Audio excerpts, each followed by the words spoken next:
जय हिंद।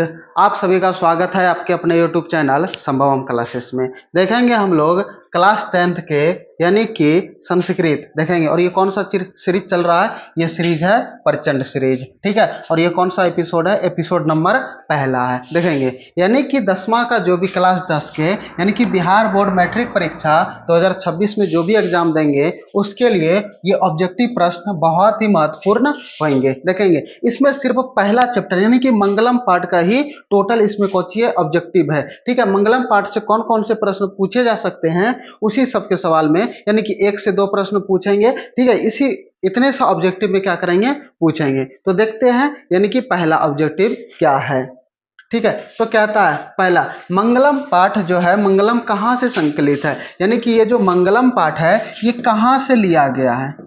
ये मंगलम पाठ, ठीक है। अब ये कहां से लिया गया है? ये लिया गया है उपनिषद से। कहां से लिया गया है? उपनिषद से। ऑप्शन में रहेगा कि वेद से लिया गया है, पुराण से लिया गया है, उपनिषद से लिया गया है या तो वेदांग से लिया गया है। देखेंगे अब पूछेगा कि मंगलम पाठ में कुल कितने मंत्र संकलित है। मंत्र जो है टोटल के गो संकलित है? 5 गो। इसमें कितने उपनिषद का प्रयोग किया गया है? 4 उपनिषद का। टोटल 5 मंत्र है लेकिन इसमें कितने उपनिषद का प्रयोग किया गया है? 4 उपनिषद का। देखते हैं अगला नंबर सवाल, मंगलम पाठ में कितने मंत्र है? अभी तुरंत पीछे ही समझिए कि मंगलम पाठ में कुल कितने मंत्र हैं? 5 मंत्र है। कितने मंत्र है? 5 मंत्र है, ठीक है। मंत्र बोले या तो श्लोक बोले दोनों को अच्छी होते हैं, एक ही होते हैं, ठीक है। आगे समझते हैं।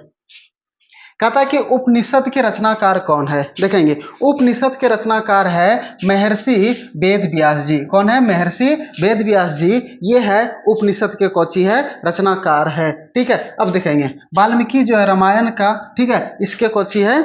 रचनाकार है। आगे समझते हैं। कहता है कि मंगलम पाठ के रचनाकार कौन है? ठीक है, ये जो हम चैप्टर पढ़ रहे हैं मंगलम, मंगलम का मतलब कौची होता है? शुभ या कल्याणकारी, ठीक है। ये मंगलम पाठ के रचनाकार कौन है? तो ये मंगलम पाठ के रचनाकार है महर्षि वेद व्यास जी, ठीक है। उपनिषद के भी रचनाकार कौन थे? महर्षि वेद व्यास जी। और मंगलम पाठ के भी रचनाकार कौन है? महर्षि वेद व्यास जी, ठीक है। आगे समझते हैं। अनु से भी छोटा कौन है? अनु से भी छोटा, वे चैप्टर पढ़े थे ना, चैप्टर कहते हुए ठो श्लोक कौन ठो? अनोरनियान महतो महियान, ठीक है। अनोरनियान मतलब कुछ होता है अनु से भी छोटा। तो अनु से भी छोटा कौन है? आकाश है या तो आत्मा है या तो परमात्मा है या तो संसार है। तो अनु से भी छोटा कौन है? अनु से छोटा हमारा आत्मा। क्या है? आत्मा। अनु से भी छोटा हमारा क्या है? आत्मा, ठीक है। इसके बारे में समझेंगे। आत्मा समझ गए कि अनु से भी छोटा और महान से भी महान और बड़ा से भी बड़ा क्या है? हमारा आत्मा है, ठीक है। आगे समझते हैं।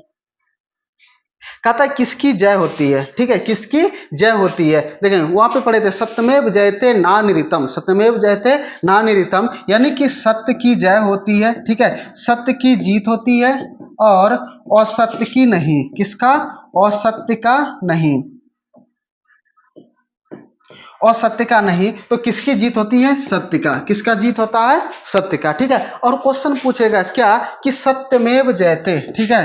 सत्यमेव जयते, ठीक है, ये कहां से लिया गया है? तो सत्यमेव जयते कहां से लिया गया है? उपनिषद से, ठीक है। कंपटीशन में पूछा भी जाता है कि सत्यमेव जयते कहां से लिया गया है? तो कहां से लिया गया है? सत्यमेव जयते उपनिषद से लिया गया है, ठीक है। तो किसकी जय होती है? सत्य की। किसकी जय होती है?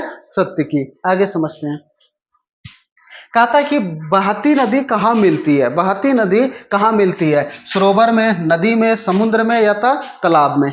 देखेंगे बहती हुई नदी। कहता है कि जिस प्रकार नदी, बहती हुई नदी अपने नाम और रूप को छोड़ करके कहाँ पे मिल जाते हैं? समुद्र में। कहाँ पर मिल जाते हैं? समुद्र में। उसी प्रकार ऋषिगण सब अपने नाम और रूप को छोड़ करके कहाँ पे मिल जाते हैं? परमात्मा में। कहाँ पे मिल जाते हैं? परमात्मा में। तो बहती नदी कहाँ मिलती है? तो ये समुद्र में आकर के मिलते हैं। बहती नदी कहाँ पर मिलते हैं? समुद्र में आकर के कोची होते हैं? मिलते हैं। समझ गए? आगे देखते हैं।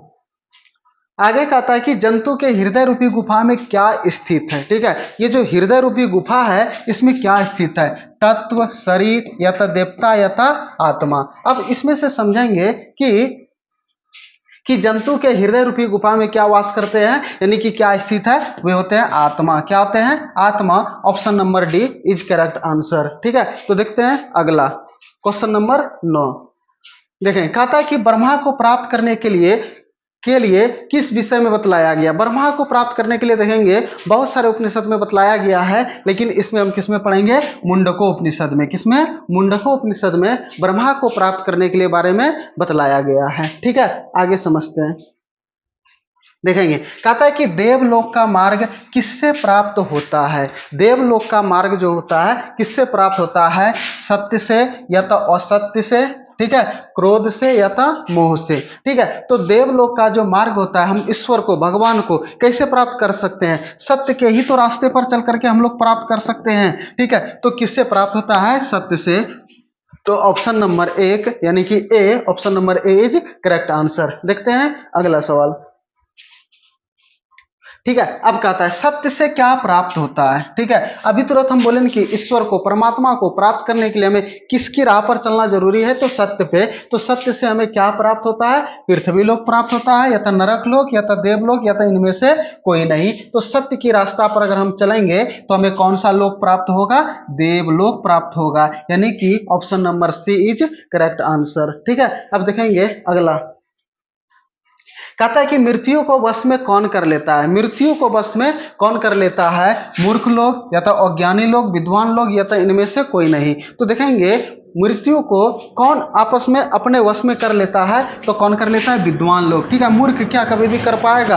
अज्ञानी को तो ही मूर्ख बोलते हैं। ठीक है, और विद्वान सब कुछ होता है कि मृत्यु को भी अपने वश में कर लेता है। ठीक है, तो ऑप्शन नंबर कौन सा हो जाएगा? Option number C is correct answer. ठीक है, तो अब अगले पेज पे देखते हैं।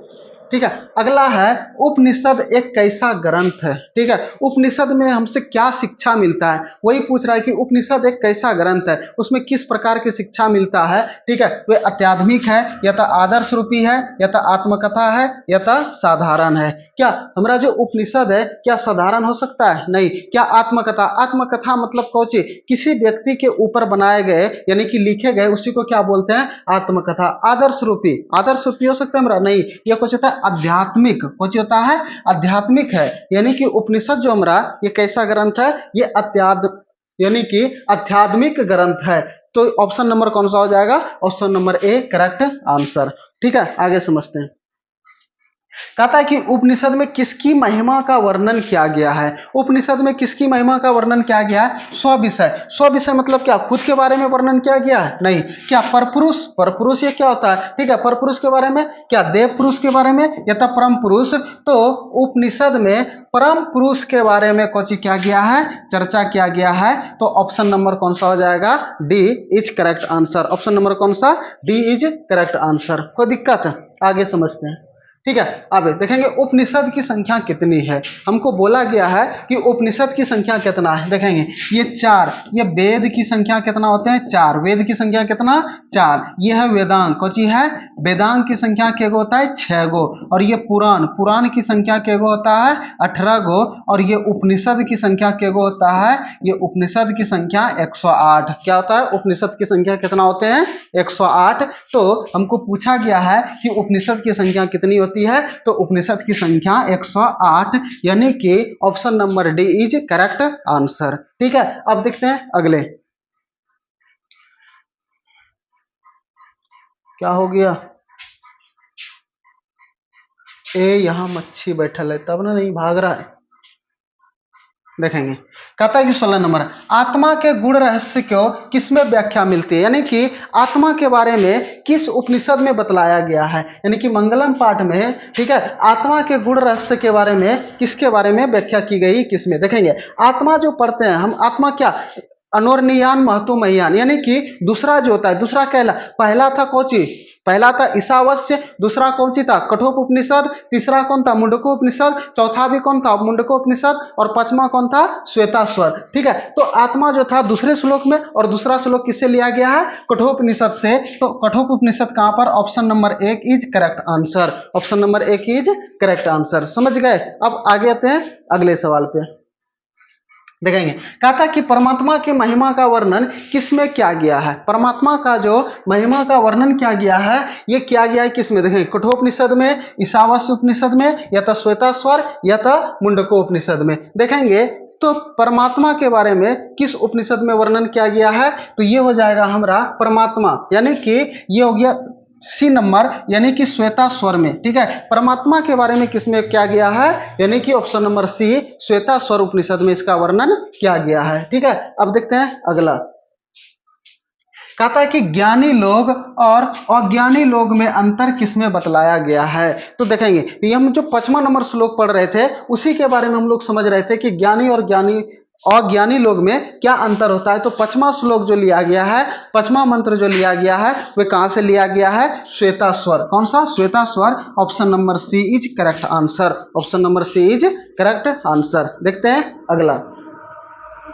कहता है कि सत्य का मुख किस पात्र से ढका हुआ है, ठीक है। अब देखेंगे हिरणमय पात्र से या तो मिरिनमय पात्र से, ठीक है, या तो रजतमय पात्र से, ठीक है, या तो ताम्र पात्र से। तो हमारा सोने का जो मुख ढका हुआ था किससे ढका हुआ था, यानी कि पहला जो है सत्य के बारे में चर्चा, पहला जो श्लोक है वह किसके, हिरणमयन पात्रेन सतस्यापितम मुखम, ठीक है, ये पहला नंबर था। तो कौची बोला था कि सत्य का जो मुख है वह सोने के पात्र से ढका हुआ है, किसके, सोने के पात्र से। और सोने किसको बोलते हैं, हिरणमयन पात्र, मतलब क्या कि सोने के पात्र से। तो option number A is correct answer, option number A is correct answer, ठीक है।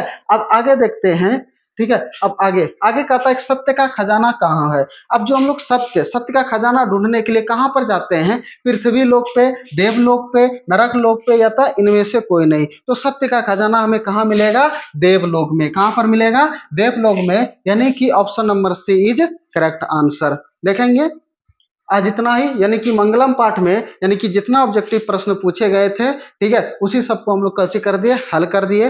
फिर मिलेंगे हम लोग अगले वीडियो में। आज इतना ही, जय हिंद।